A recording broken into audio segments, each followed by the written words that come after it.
नमस्कार, आपका स्वागत है। दोस्तों, दिवाली सनातन धर्म का प्रमुख त्योहार है, जिसकी शुरुआत धनतेरस से हो जाती है। हर साल कार्तिक मास की कृष्ण पक्ष की त्रयोदशी तिथि को धनतेरस का त्योहार मनाया जाता है।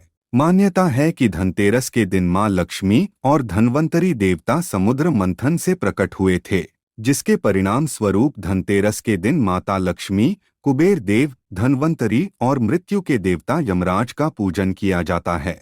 इस वर्ष 23 अक्टूबर को धनतेरस का पर्व है। धनतेरस के दिन बाजार से खरीदारी करके कोई नई वस्तु घर में लाने का चलन होता है। लोग इस दिन नए वाहन, वस्त्र, सोने चांदी तथा स्टील से बने बर्तन आदि लाते हैं। माना जाता है कि धनतेरस के दिन कोई भी नई वस्तु घर में लाने से स्वयं महालक्ष्मी हमारे घर में वास करती है। लेकिन मित्रों, कई बार धनतेरस के दिन हम ऐसी 5 वस्तुएं घर में लेकर आ जाते हैं जो हमें नहीं लानी चाहिए। ये 5 वस्तुएं घर पर लाना वास्तुशास्त्र में वर्जित माना गया है। इन 5 वस्तुओं को लाने से मां लक्ष्मी और कुबेर देवता रुष्ट हो जाते हैं, जिसके फलस्वरूप उन चीजों से हमारे घर में नकारात्मकता फैल जाती है और दरिद्रता तथा दुखों का वास होने लगता है। लेकिन शास्त्रों में ऐसी वस्तुओं के बारे में भी बताया गया है। यदि आप इन वस्तुओं को धनतेरस के दिन खरीदकर घर पर लाते हैं तो आपकी गरीबी पूरी तरह से नष्ट हो जाती है और आपको अक्षय धन की प्राप्ति होती है। अर्थात जीवन भर आपको पैसे की तंगी का सामना करना नहीं पड़ेगा। इसीलिए आप धनतेरस के इस शुभ दिन इन चीजों को खरीदकर अपने घर में अवश्य लाएं। तो आइए सबसे पहले जानते हैं धनतेरस के दिन कौन सी चीजें नहीं खरीदनी चाहिए। एल्यूमिनियम से बने बर्तन। दोस्तों, भूलवश भी स्टील या एल्यूमिनियम से बने बर्तन या इन धातुओं से बना कोई भी सामान धनतेरस के शुभ दिन पर घर में नहीं लाना चाहिए, क्योंकि स्टील और एल्यूमिनियम पर राहु का प्रभाव होता है, जिस वजह से आप भी राहु के प्रभाव से प्रभावित हो सकते हैं। इतना ही नहीं, धनतेरस के दिन अधिकतर लोग स्टील या एल्यूमिनियम के बर्तन लाना पसंद करते हैं, क्योंकि ये काफी सस्ते होते हैं और घर में अधिक उपयोगी भी होते हैं। परंतु ये धातु मिश्र धातुओं से निर्मित होते हैं। इतना ही नहीं, स्टील और एल्यूमिनियम की धातु दुर्भाग्य का प्रतीक भी होती हैं, जो हमारे शुभ भाग्य को भी परिवर्तित कर देती हैं, जिसके फलस्वरूप हमारे घर में अलक्ष्मी का वास हो जाता है। इसलिए धनतेरस के दिन शुद्ध धातु जैसे पीतल, तांबा, सोना या चांदी से बने बर्तन लाने चाहिए। वही इन धातुओं को घर में लाने से पहले इनमें कुछ सामान रखकर लाना चाहिए, चाहे चावल हो या फल। खाली बर्तन को कभी भी धनतेरस के दिन नहीं लाने चाहिए। वहीं कांच से बनी चीजें धनतेरस के दिन लाना भी वर्जित है। माना जाता है कि कांच पर राहु और केतु का प्रभाव होता है, जिस वजह से इस शुभ दिन कांच से बनी वस्तुओं की खरीदारी नहीं करनी चाहिए। इतना ही नहीं, कांच नकारात्मक शक्तियों को आकर्षित करता है, जिस वजह से कांच की धातु मां लक्ष्मी की सबसे अप्रिय धातु होती है। इसलिए जो व्यक्ति धनतेरस के दिन कांच से बनी वस्तुओं की खरीदारी करता है, उस पर मां लक्ष्मी क्रोधित हो जाती है, जिससे घर में दरिद्रता और कलेश का वास होने लगता है। तीसरी है काली रंग की चीजें। कांच की चीजों के अलावा काले रंग से बनी हुई कोई भी वस्तु या चीज धनतेरस के शुभ दिन नहीं लानी चाहिए, क्योंकि काला रंग अशुभ और दुर्भाग्य का प्रतीक होता है। काला रंग शनि का कारक भी माना जाता है, इसलिए भूलवश भी काले रंग से संबंधित वस्तु की खरीदारी नहीं करनी चाहिए और ना ही धनतेरस के दिन काले रंग के वस्त्र पहनने चाहिए।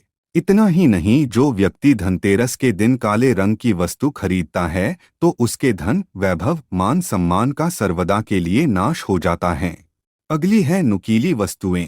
धनतेरस के दिन कोई भी नुकीली वस्तु यानी सुई, चाकू, कैंची आदि चीजें नहीं खरीदनी चाहिए, क्योंकि माना जाता है कि इन सभी पर राहु और केतु का साया होता है। राहु और केतु गरीबी के कारक होते हैं। यदि हम धनतेरस के शुभ दिन नुकीली वस्तु को खरीदते हैं तो हमारे घर में इन वस्तुओं के साथ राहु और केतु प्रवेश कर जाते हैं, जिससे घर में गरीबी और पीड़ा आ जाती है, जिसका असर हमारे जीवन पर पड़ता है और हमारे जीवन में नकारात्मकता का प्रवेश हो जाता है, जिसके फलस्वरूप व्यापार, काम और परिवार के सभी रिश्ते नष्ट हो जाते हैं। इसलिए भूलवश भी धनतेरस के दिन नुकीली वस्तु नहीं खरीदनी चाहिए। अगली है लोहे की और प्लास्टिक से बनी चीजें। धनतेरस के पर्व पर लोहे या प्लास्टिक से बनी वस्तु की खरीदारी भूलवश भी नहीं करनी चाहिए, क्योंकि लोहा शनि और राहु का कारक माना जाता है। अगर आप ये नहीं चाहते कि आप पर भी शनि का प्रभाव हो और आपका पूरा वर्ष नकारात्मकता और शनि के प्रभाव में बीते, तो लोहे से बनी वस्तुओं को खरीदने से बचें। वहीं प्लास्टिक की वस्तुएं दरिद्रता और दुर्भाग्य का प्रतीक भी होती है। धनतेरस पर प्लास्टिक की वस्तुएं खरीदने से धन के देव कुबेर की कृपा नहीं होती है। धनतेरस के विशेष दिन प्लास्टिक और लोहे को खरीदने से घर में नकारात्मकता और क्लेश फैल जाता है। इसलिए मित्रों, भूलवश भी धनतेरस के दिन इन चीजों को खरीदने से बचें। लेकिन दोस्तों, अगर आपको इन वस्तुओं की अत्यधिक आवश्यकता है और धनतेरस के शुभ दिन आप इनको खरीदना चाहते हैं, तो आप इन वस्तुओं की विशेष पूजा करके ही घर पर लाएं। इन वस्तुओं पर स्वस्तिक का चिन्ह बनाकर विधि से इनका पूजन करें और तभी इन्हें घर में स्थान दें। अन्यथा इन वस्तुओं से जुड़ी नकारात्मक शक्तियां आपके घर में प्रवेश करेंगी। अगर आप इन वस्तुओं की पूजा करेंगे तो इन वस्तुओं के ऊपर के सभी नकारात्मक प्रभाव नष्ट हो जाएंगे और आपको इनके अशुभ परिणाम प्राप्त नहीं होंगे। आइए अब जानते हैं धनतेरस के दिन कौन सी चीजें खरीदना बहुत ही शुभ होता है। सबसे पहली चीज है झाड़ू। दोस्तों, झाड़ू कोई साधारण वस्तु नहीं है, यह साक्षात माँ लक्ष्मी का प्रतीक है। कहा जाता है कि झाड़ू में माँ लक्ष्मी का वास होता है। धनतेरस के पर्व पर अगर आप झाड़ू खरीदते हैं तो झाड़ू के साथ आपके घर में माँ लक्ष्मी का भी आगमन होता है और इस झाड़ू से आप अपने घर की साफ सफाई करते हैं तो यह आपके घर से दुख, दरिद्रता तथा अन्य नकारात्मक शक्तियों को नष्ट करता है, जिससे आपके घर में सुख समृद्धि बनी रहती है। इसीलिए धनतेरस पर झाड़ू लाने के बाद उसकी पूजा अवश्य करें। अगर धनतेरस के दिन आप सुवर्ण अथवा चांदी के गहने खरीदते हैं तो ये आपके लिए काफी शुभ साबित होगा। सुवर्ण चांदी के गहनों को शास्त्रों में सबसे अधिक पवित्र और शुद्ध माना जाता है। ये चीजें वैभव और सुख समृद्धि का प्रतीक है। अगर धनतेरस के पर्व पर आप इन्हें खरीदते हैं तो आपको इसके कई गुण लाभ प्राप्त होंगे। आपके धन में वृद्धि होगी और आपकी आर्थिक स्थिति मजबूत हो जाएगी। आपके पास पैसा अपने आप आना शुरू हो जाएगा। धनतेरस के दिन मिट्टी के बर्तन खरीदना भी बहुत ही शुभ माना जाता है। कहा गया है कि धनतेरस के दिन मिट्टी के बर्तन खरीदकर उसमें भोजन बनाकर खाने से निरोगी स्वास्थ्य प्राप्त होता है। साथ ही धनतेरस के दिन मिट्टी के पात्र खरीदने से धन संपत्ति में भी वृद्धि होती है और घर में कभी धन धान्य की कमी नहीं रहती है।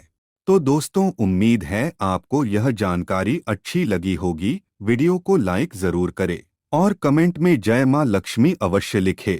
साथ ही चैनल को सब्सक्राइब करना न भूलें। आप सभी का धन्यवाद।